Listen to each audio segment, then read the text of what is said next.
Hey yo, blessings family. Hope y'all are doing lovely today. Um, Today's video, I want to dive into some of my music, man. On this one particular, I'm gonna go through all of the projects that I've released thus far on my SoundCloud. But my first album that I released to the general public that you guys have heard first, that was fully put out, was my debut album, Dawn of a New Day. And I just kind of want to talk about a few of the tracks on there. I think that'd be cool to give y'all some insight into them. So I guess I can kind of go through like where my mental space was. It's 14 tracks. I don't know if I'll do all 14. We'll see how this video goes. But the first track, the title track, is Dawn of a New Day. I mean, honestly, the name of the album, Dawn of a New Day, I got it when I was like a teenager. It just kind of came to me. I figured like when I finally do step on the music scene and I put out my first album, it would be the dawn of a new day, because I knew nobody was going to necessarily look or act or talk or rap like I do. I knew I would kind of be in my own lane and do my own thing, so that's why I named it Dawn of a New Day. That's just real.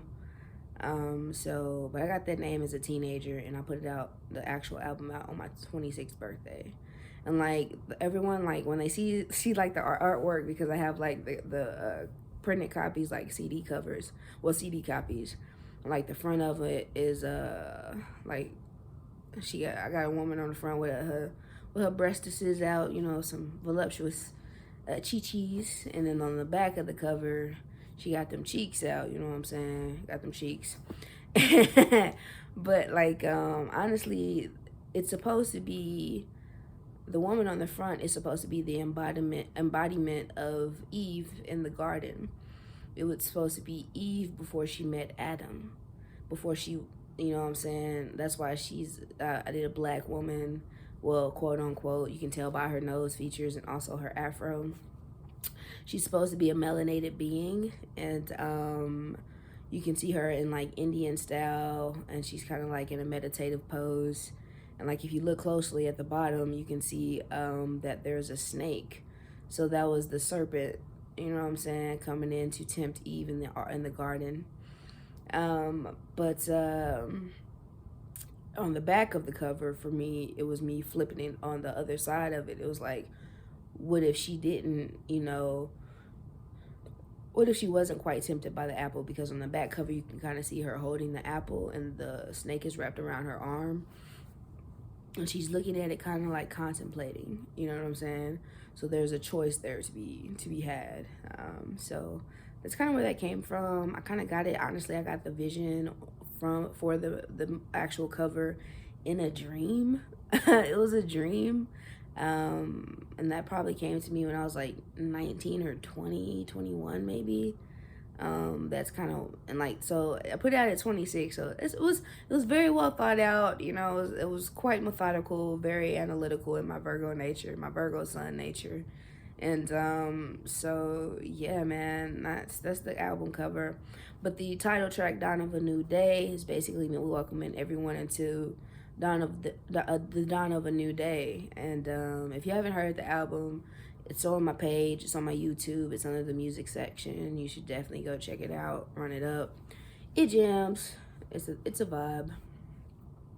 Now, number 2 is called Generation Y. I was taking a real look at the cesspool of the dating pool, and I was like, damn, why are we so fucked up as a generation? Like, as far as dating wise, it's like sometimes like you look at the pickings and you're just like, you know what I'm saying? So that was kind of what the thought process for Generation Y is.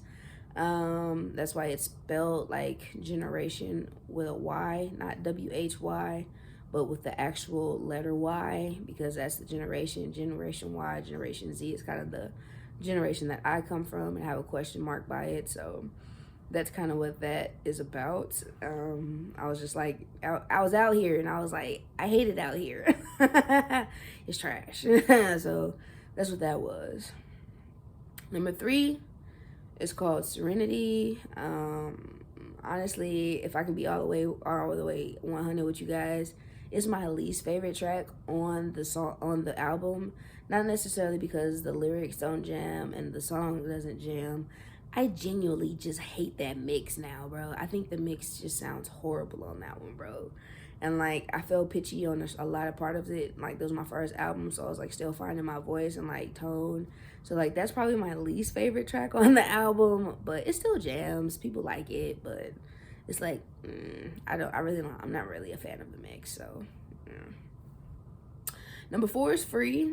Number 4, the name of Free. The Free came about at a time in my life when I wrote it.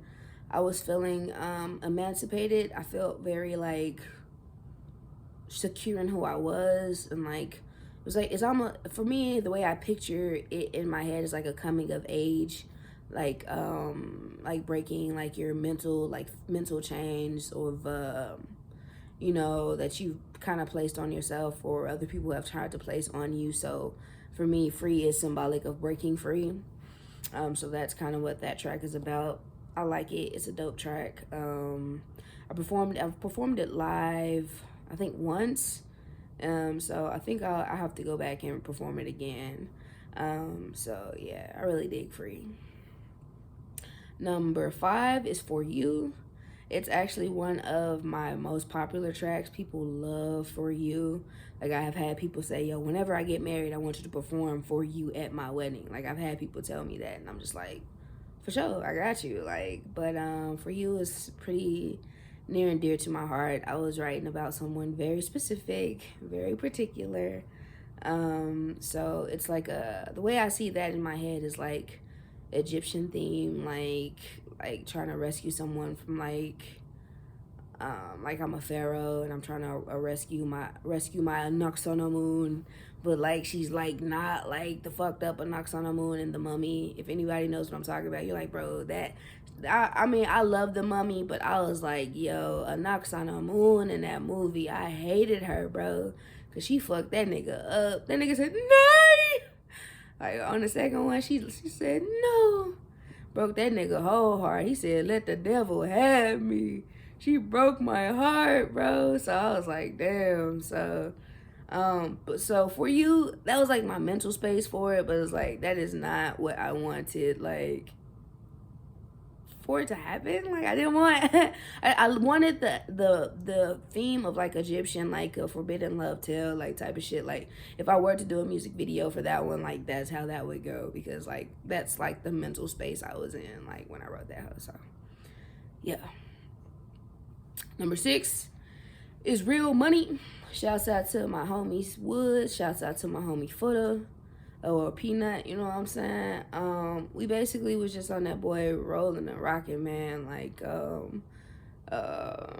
see, a youngin' never had real money. It was really just the struggle that we deal with. You know what I'm saying? You know, trying to we riding around and we getting it, but not like riding around and getting it, but just like, man, I'm out here trying. I'm on this paper chase. You know what I'm saying? So it's something to be like. Yeah, so it was like just one of them. I really liked the beat when I first heard it, and like the hook came really easy. So yeah, that's kind of how that went. Exposed. I wrote Exposed because I was just in a space too where I was like, man, because of my shy nature, I was like doing things and like putting things out, and like people asked me to come do shows, come in to pull up more. People like wanted me to come perform. So it was like I was feeling, in a sense, a little exposed because of my shy nature. It was like, oh shit, I can't hide anymore. It's like people listening to my music, people know who I am now. People want to know more about me. So I was feeling a bit exposed when I wrote Exposed. So that's kind of what that song is. So yeah. Number 8 is Pulse. Pulse, man. I was writing about somebody in particular. I was writing about somebody who's very near and dear to me, and I just kind of pulled as inspiration, you know, just thinking of them, and so yeah, that's Pulse. Hey Ma, I wrote that for my mom. Es por mi madre, mi corazón, mi vida. It was I wanted to write a song as a dedication to my mother, just kind of like, and I definitely still going to shoot a music video for this one. It's going to be like a Dear Mama type vibe, like Tupac. Like that's one I definitely have to shoot a music video for. I don't know when, but I don't even, it might just be a compilation of a lot of video footage that I have over the years. I don't know. I'm still figuring out how to go about it because it's something I want to do to honor my mom. But yeah, I wrote A Ma specifically for my mom. And one of the greatest honors of my life was being able to perform it for my mom at her 60th birthday. You can actually find that performance on my Instagram. It's pinned to the top of my profile. I have on this dope ass like jumpsuit. Like I told y'all in the previous video, I'm not going to wear a skirt. I'm not wearing a dress. I'm not going to wear heels. But I will wear a pretty ass, dope ass, blingy ass jumpsuit. Like that's as girly as it'll get. I wear a jumpsuit. So yeah. So, hey, Ma is for my moms. So, love you, mama. Flight is the only song on my album that actually has a literal music video. And even in that, boy, it's not me. It's me. It's like loosely based me. But when I was recording this and I actually put out Dawn of a New Day, I was like in the between portions of my life. Was like, do I want to come out like her or like Sia? You know what I'm saying? Like, you know that they're artists and you know them, but they like have a ambiguity about them. Like, you know it's them, but you don't know much about them. I want it to be ambiguous, and like that's kind of where Flight came from, because I was like, I really don't want to be in front of the camera and like people actually see me and know who I am, because I was still trying to hide, still trying to be shy, bro. Dawn of a New Day was me, basically. It was me stepping out but still doing it, like, you know what I'm saying, being shy about it. So now I don't really care. Like my next projects, plural, I'll definitely have more visuals. I'll actually have music videos. You'll actually get insight into me, see me as me, operating as me. So I don't have the same shyness that I had when I wrote and put this out. So yeah, but Flight is real trippy. Somebody told me, or somebody said I would watch that on shrooms, and I'm like, okay. I've never done shrooms, but I was like, if you feel that that goes with that, then cowabunga, have fun. I was like, love, bro, do you? So Flight is really trippy. I just really like the way it looked, and the creator, the actual videographer, the artist, the graphic designer I worked with for it, I think did a dope ass job. So shouts out to you, my G. So yeah, Forever in a Day, or Forever in a Day. Back in the fields, back in my heart space, thinking about somebody in particular, writing for someone in particular, hoping that they'll read it, well, hoping they'll hear it and they'll like it. That's another one I still might do a music video for. If I were to record it or were to do a music video, it'll be like, really, like, I don't know, bro. Like, if it comes into fruition, y'all will just have to see it. But it's gonna be like, it'll be like, I have to do like costume shit type shit for that. It'll be like, it'll be dope. It's gonna be dope. If I do it, it'll be dope. So yeah, Forever in a Day, back in the fields, back in the heart space. So yeah.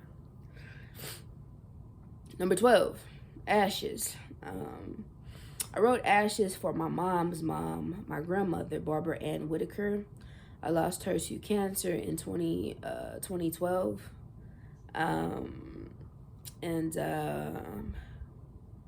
was hard, man. You know what I'm saying? It was hard. Me and my grandmother were really close. She was a Scorpio. I remember her so very vividly. I remember, the most things I remember about my grandmother is her caring spirit and her heart. And I miss that love like so much, because nobody rode for me. Like nobody was like, oh, nobody asked about me like my grandmother was. And like I spent a lot of time with my grandmother as a child. Like I like a lot, because me and my mom didn't always see eye to eye, but I knew the one person who I could always run to if I wanted to go see my granny. If I called my granny, I could come over here. I would come over her house and like have peace and solitude. And she would talk to me. It was just different, you know. A grandmother's love is just different sometimes than a mother's love. So that was my baby, man. That was my baby, my grandmother. Love You GB. That was my baby right there. So I dedicated Ashes to her. I wrote that for my grandmother. So yeah. Yay! Number 13 is called Increase. I wrote that boy with my brother. Shouts out to Kels, aka K Rock. I wrote that with my bro. And Increase is basically about overcoming adversity, man. You know what I'm saying? And having a belief in self, you know. So yeah, Increase is just a coming of age tale, and another one.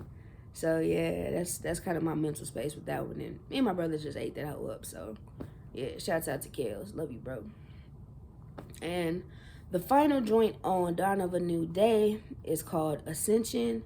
It got both my bros on it. It got my brother-in-law, K Wanda. Shouts out to Bread, the big loafer. You know what I'm saying? Shouts out to K Wanda. And they got my big brother Kel on it again. He backdoored and helped me out on that track too. So Ascension is pretty much in the title. I felt like more so when I wrote it, it was like that is the final track of it. It was like I actually completed it.